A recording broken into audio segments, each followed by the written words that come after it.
warahmatullahi wabarakatuh. Perkenalkan, nama saya Ramdi Akema. Di sini saya akan mempresentasikan hasil analisis kelayakan bisnis fashion Mas Batik di Karawang. Langsung saja, yang pertama yaitu ada latar belakang. Batik merupakan bagian kaya seni budaya masyarakat Jawa dan diwariskan secara turun-temurun yang wajib dilindungi dan dilestarikan. Batik juga dikenal dan diakui sebagai kekayaan budaya yang menonjol dan banyak diminati oleh banyak orang. Mas Batik merupakan salah satu UMKM memproduksi kain batik di daerah Karawang. Jenis kain batik yang dihasilkan oleh UMKM ini yaitu jenis batik dari bahan dasar kain mori yang berkualitas dan diproduksi dengan berbagai macam bentuk produk. Kekhasan motif batik dan kualitas yang tidak perlu diragukan lagi, serta berbagai motif batik tulis yang klasik, modern, dan elegan yang ditawarkan oleh Mas Batik membuat Mas Batik kian memikat hati pelanggannya. Hal tersebut kian mendukung batik untuk masuk dalam mode fashion, khususnya pengguna kain batik dalam bentuk pakaian seperti kemeja pria dan berbagai macam pakaian wanita, mulai dari baju hingga kemeja dan juga kain batik. Sehingga konsumen bisa memilih batik sesuai selera masing-masing. Dengan demikian dapat menambah peminat Mas Batik. Proses produksi dilakukan secara semi manual, yaitu beberapa tahapan menggunakan cara tradisional dan beberapa dilakukan dengan bantuan mesin.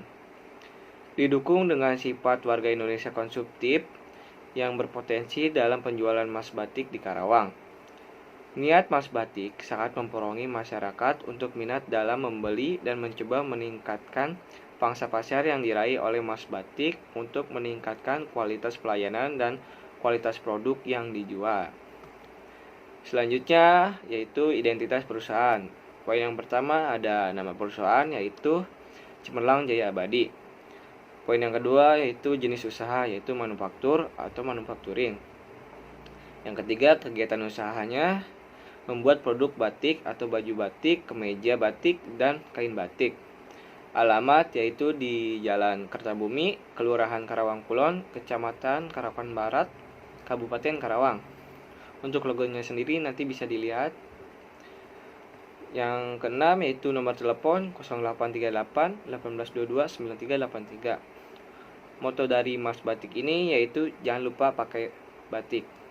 Tujuannya yaitu melestarikan ciri khas batik dari Indonesia dan memperkenalkan batik dari Indonesia sampai go internasional. Untuk emailnya sendiri ada di cemerlangjayaabadi@gmail.com. Selanjutnya yaitu identitas pemilik.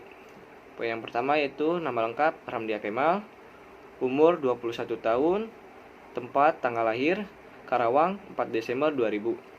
Alamat Jalan Kertabumi nomor 7, Kelurahan Karawang Kulon, Kecamatan Karawang, Karawang Barat, Kabupaten Karawang.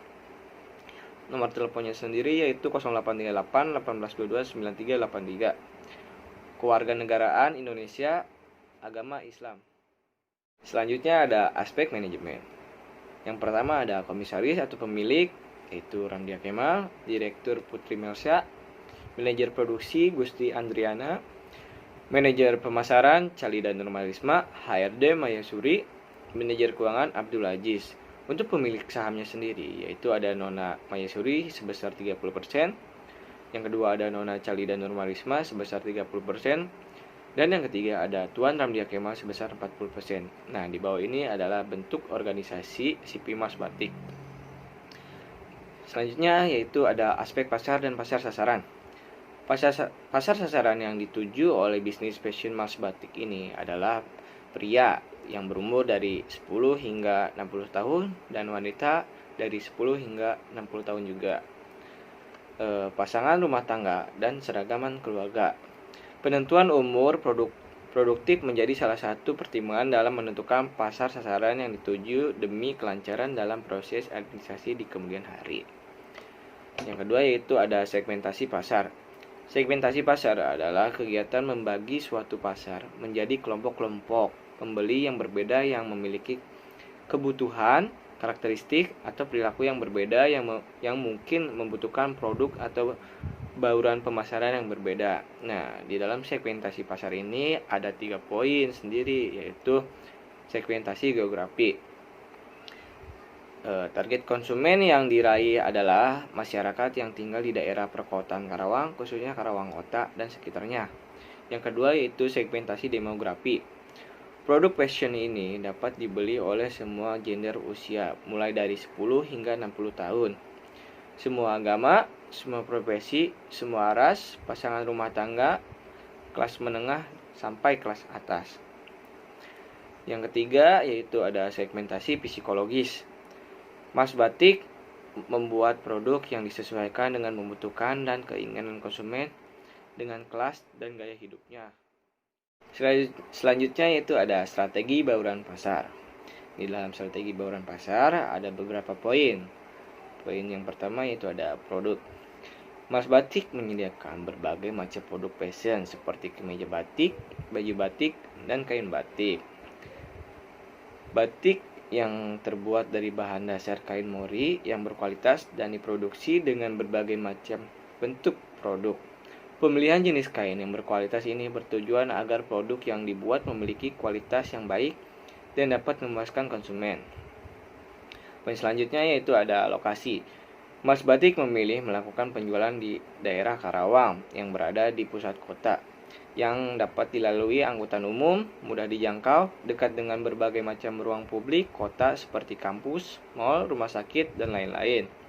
Poin selanjutnya yaitu harga. Penetapan harga disesuaikan berdasarkan jenis kain dan besar unit yang dipilih atau dipesan oleh konsumen. Harga yang ditawarkan berkisaran antara 150.000 hingga 80 juta sesuai kualitas kain, model, dan motif yang diinginkan. Poin selanjutnya yaitu promosi. Untuk menarik minat konsumen, Mas Batik melakukan beberapa promosi seperti promosi penjualan, memberikan potongan harga jika konsumen membeli satu set seragaman keluarga, institusi, dan lainnya. Mas Batik juga melakukan pemasaran interaktif. Mas Batik juga menggunakan komunikasi pemasaran interaktif dengan menggunakan berbagai macam media online seperti Facebook, Instagram, dan web, maupun dari mulut ke mulut. Selanjutnya itu ada aspek ekonomi dan sosial.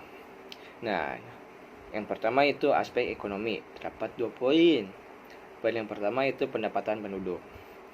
Karawang saat ini merupakan kota industri dan pendapatan penduduknya cukup stabil. Namun pendapatan tersebut akan mempengaruhi perekonomian Karawang seperti daya beli dan daya jual yang tinggi masyarakat Karawang. Poin yang kedua yaitu UMR. UMR Karawang sudah sangat tinggi sehingga memberikan dampak ekonomi yang besar bagi masyarakat sekitar Karawang. Umumnya masyarakat Karawang mampu membeli sembako. Harga di daerah lain relatif jauh karena UMR Karawang relatif cukup tinggi. Yang kedua yaitu ada aspek sosial. Terdapat 2 poin. Poin yang pertama tenaga kerja dampak terhadap lingkungan masyarakat.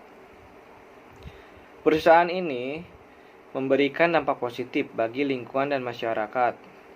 Untuk saat ini, kebanyakan tenaga kerja berasal dari area Karawang atau yang terdekat dengan toko yang memiliki berbagai keterampilan.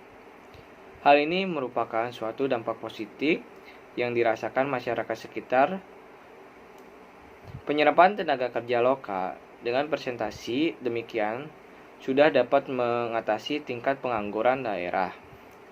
Poin yang kedua yaitu dampak terhadap industri lain. Nah, di dalam ini terdapat beberapa poin. Yang pertama itu menambah penghasilan penduduk, menghasilkan aneka barang, memperluas lapangan kerja, mengurangi ketergantungan dengan negara lain, dan yang terakhir memperbesar kegunaan bahan mentah. Selanjutnya yaitu ada pemilihan lokasi.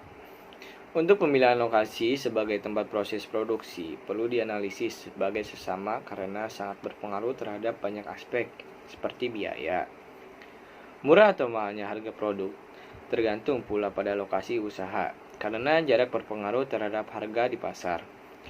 Rentetan akibat lainnya adalah masalah kemampuan bersaing di pasar yang ujung-ujungnya akan berpengaruh laba yang akan dihasilkan.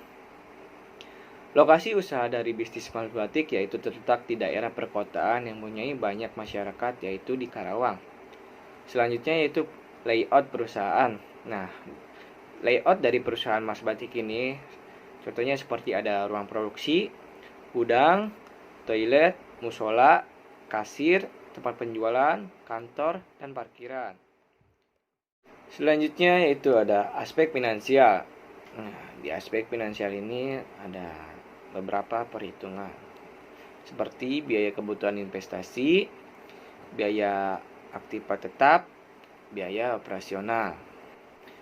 Selanjutnya itu ada cash flow atau tabel kas selama umur ekonomis. Cash flow merupakan arus kas atau aliran kas yang ada di perusahaan dalam suatu periode tertentu. Cash flow menggambar berapa uang yang masuk atau cash in ke perusahaan dan jenis-jenis pemasukan lain tersebut.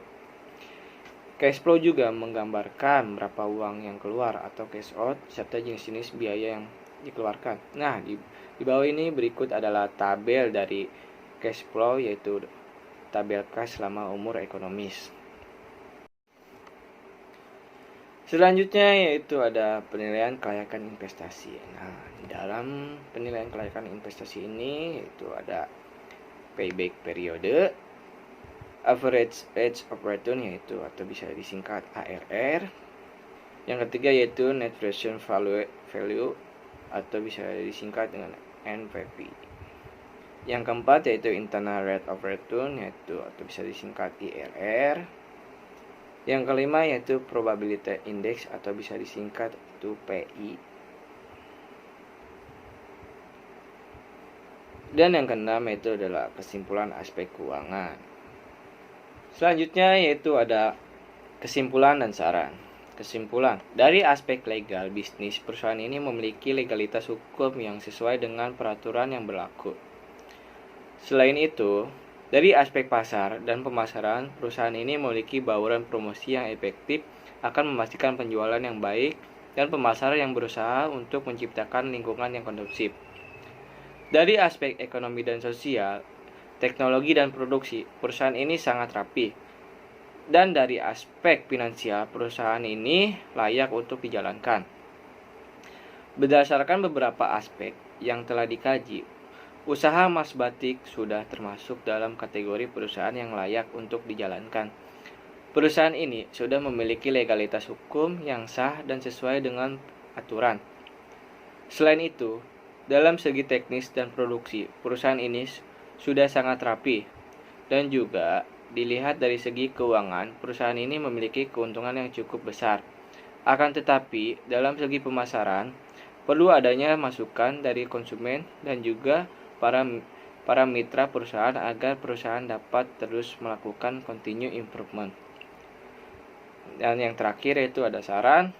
Yang pertama ada untuk memulai usaha, segala persiapan harus dipersiapkan dengan matang agar usaha dapat berjalan dengan baik.